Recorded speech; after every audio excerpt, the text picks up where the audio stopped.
कैसा लगा sir game का आयोजन और खेल कैसा लगा? खेल तो बहुत अच्छा, दोनों टीमों ने बहुत अच्छा खेल खेला और हार जीत तो लगी रहती है, हार जीत से कोई मतलब नहीं है। दोनों टीमों ने बहुत अच्छा खेलेगा और दर्शक जो यहाँ पब्लिक थे, आप मीडिया जो भी थे, सारे लोगों ने गेम का बहुत इंजॉय किया। डे नाइट मैच में ये पहली बार हमारे ख्याल से बनारस में लड़कियों को फुटबॉल खेलने का मौका ये ग्राउंड पर मिला है, वो भी मैडम आर साहब की वजह से, आर साहब की वजह से ये खेलने को मिला। और हम चाहेंगे कि रात को ही इसी तरह मैच हो जैसा कि और इंटरनेशनल मैचेस होते हैं, उस तरह से मैं मैडम से प्रयास करूंगा कि मैडम हम मिलके एक साथ फिर से ये मैच आगे इस तरीके के मैचेस के लिए और क्या? और मैचेस हम लोग कराएंगे ज़्यादा से ज़्यादा। यूपी फुटबॉल संघ अपने डिस्ट्रिक्ट से सेक्रेटरीज को साथ मिलकर ऐसे टूर्नामेंट कराने के लिए आगे बहुत प्रयास करेगा। जो अभी सोच रहा है फुटबॉल में आने के लिए, फुटबॉल में जो आने के लिए मैं लड़के तो बहुत खेल रहे हैं फुटबॉल में। हम लोग का मेन है कि मकसद लड़कियों को ज़्यादा से ज़्यादा इंक्रीज़ करें, जिसके लिए हम लोग स्कूल में लोगों से कांटेक्ट कर रहे हैं। स्कूल में फुटसल और ग्रास रूट पे हम लोग फुटबॉल को उसको प्रोत्साहन कर रहे हैं कि लोग लड़कियां खेलें, लड़के भी खेलें, जिसके लिए अभी हम लोग 19 को अतुलानंद स्कूल में हम लोग एक प्रोग्राम कर रहे हैं जो दिन भर चलेगा। उसमें लड़कियां और लड़के सब खेलेंगे, जिससे मोदी जी का जो प्रोग्राम है खेलो इंडिया गर्ल्स का, वो लड़कियों को ज़्यादा बढ़ावा देने के लिए हम लोग उस पर आगे टारगेट कर रहे हैं, उस पर हम लोग काम कर रहे हैं, उसको आगे बढ़ाएंगे। रक्षाबंधन को ध्यान में रखते हुए मैंने सर से आग्रह किया कि सर लड़कियों का त्यौहार है, अगर उसे पहले कर लिया जाए तो शायद बहुत अच्छा होगा। उन्होंने मेरे आग्रह को स्वीकार किया और उसके बाद 5 दिन के अंदर हमने इस प्रतियोगिता का तैयारी किया। अगर कोई त्रुटि रह गई हो तो उसके लिए मैं बच्चों से, कोचेस से, सभी से क्षमा चाहूँगी। साथ ही हमारे ग्लोबल टाइम्स के सर, जो हमारे यहाँ डॉक्टर ओझा सर बैठे हुए हैं, खड़े हैं हमारे साथ, उन्होंने 3 दिन पहले ये कहा कि मैं बच्चों को कुछ प्रमोट करना चाहता हूँ, मैडम मैं क्या कर सकता हूँ। मैंने कहा सर मेरी तरफ से कोई भी आपके लिए अनुबंध नहीं है, आप जो चाहें वो कर सकते हैं। तो आज उन्होंने पहली बार, हमें लगता है फुटबॉल के अभी तक जितने भी कंपटीशन हुए होंगे, शायद उसमें बेस्ट स्कोर या बेस्ट गोलकीपर या जो भी उन्होंने प्राइज़ दिए हैं, मेडल्स दिए हैं, आपको सर्टिफिकेट दिया है, शायद ये पहली बार बनारस की इस पावन धरती पे हो रहा होगा।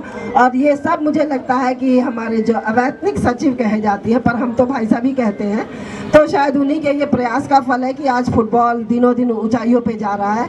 मैं यही भाई साहब से और भी अनुरोध करूँगी कि बेटियों को और भी आगे लेके आए। बेटे तो आते ही हैं, पर बेटियों के साथ भी इंसाफ हो और आगे आगे जाए। इसी के साथ मैं अपने वचनों को विराम देती हूँ और यहाँ आए हुए सभी लोगों का धन्यवाद और आभार व्यक्त करती हूँ। जय हिंद, जय भारत। आप बताइए इस तरीके का गेम आगे और कितना बूस्ट होना चाहिए, कितना आगे और बढ़ना चाहिए? देखिए, खिलाड़ी को बूस्ट अप करने की कोई इल्तिहा नहीं है, आप जितना करें उतना कम होता है। खिलाड़ी जो है वो सिर्फ खेल की भावना से मैदान पे उतरता है। सबसे बड़ी बात यह है कि 1 तारीख से लेके और 8 तारीख तक हमारे ये 5 दिन के लीग मैचेस चले और उसमें से बेस्ट टीमें जो हैं 3 दिन उन्होंने क्वार्टर फाइनल, सेमीफाइनल और फाइनल खेला।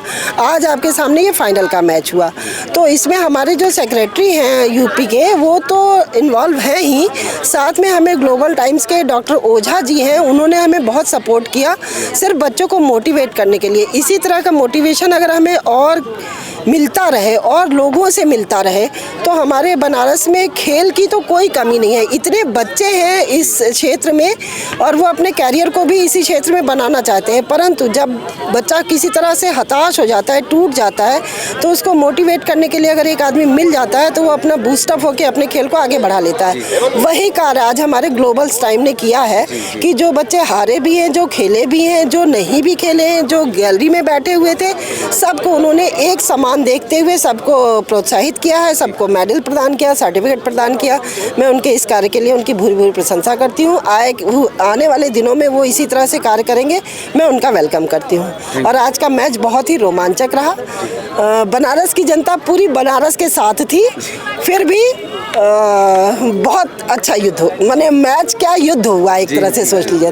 थैंक यू, धन्यवाद। Thank you ma'am. हमारे दर्शकों को आप अपने नाम और पद बता दीजिए ताकि पहचान सके आप। मेरा नाम आदर्श पटेल है। हम खेलने दे साले से इसी स्टेडियम में ही रखे गए हैं, इसी में मेरा पोस्टिंग है। तो मेरे अंडर में कम से कम 250 से 300 बच्चे हैं। अच्छा। और इस समय मैं बनारस टीम का कोच बनाया गया है। सर आज जो मैच हुआ, फाइनल मैच हुआ, बनारस जीत गई, आपको कैसा लग रहा है? हमें तो बहुत अच्छा लग रहा है क्योंकि हमारी टीम जीती है। आपके एक्सपेक्टेशन के हिसाब से ही बच्चे खेले हैं आज?